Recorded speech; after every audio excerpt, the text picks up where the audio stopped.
Yummy. It looks so delicious. Hey, karasala.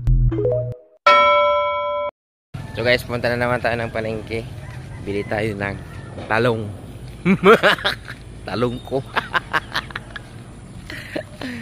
So ngayon guys, dito kakarating lang natin sa palengke, no. So ito yung mga binebenta dito, may mga daing, may mga bulad at iba-iba pang products, may mga spices, so mga gulay. So marami pala ngayong benta dito ngayon sa palengke namin kasi tabo ngayon dito sa lugar namin. So ibig sabihin ng tabo ay nagagather yung mga seller dito sa palengke, tapos nagbebenta sila dito. So ibig sabihin mas maraming products ngayon dito kumpara sa usual day dito sa palengke.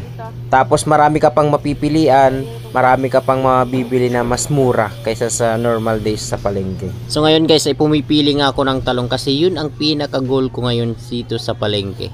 Kasi namimiss ko kumain ng talong ng jowa ko.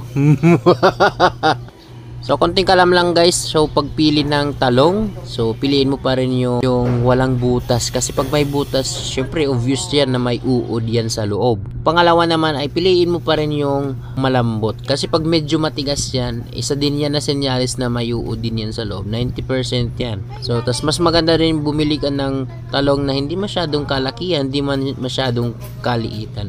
Yung medium size lang. So ano nga ba pala yung talong or tarong or eggplant? So, it is a fruit or a vegetable. So, sabi ng mga botanist, ito daw ay fruit, pero according sa nutrition at sa pagluluto, ito daw ay classified as vegetables. So, technically speaking pa rin, ito pa rin ay prutas. So, ngayon mga kamay, huhugasan na natin ang talong ko. So, ganito ang tamang paghuhugas ng ating mga talong. So, pagkatapos nga nating hugasan, ay hatiin na natin at hiwain natin sa gitna para mas mabilis siyang maluto. At dito simulan na nating prituhin kasi ako nagugutom na at natatakam na. Tapos yung una pa lang priniprito sa talong ay yung balat muna.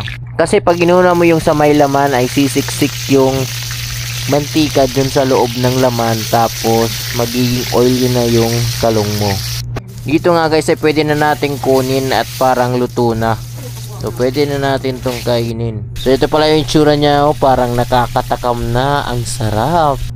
So ngayon gawa muna tayo ng sausawan kasi mas masarap pa may sinasawsawan yung talong natin, no? Mas lamig yun.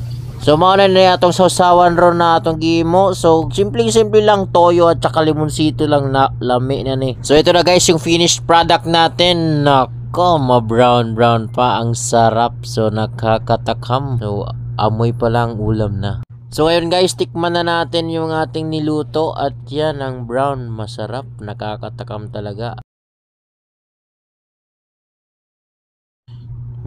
Sarap kahit wala pang sausawan, ang sarap na lalo na pag isawsaw natin to. Yummy. It looks so delicious. Hey, karasala.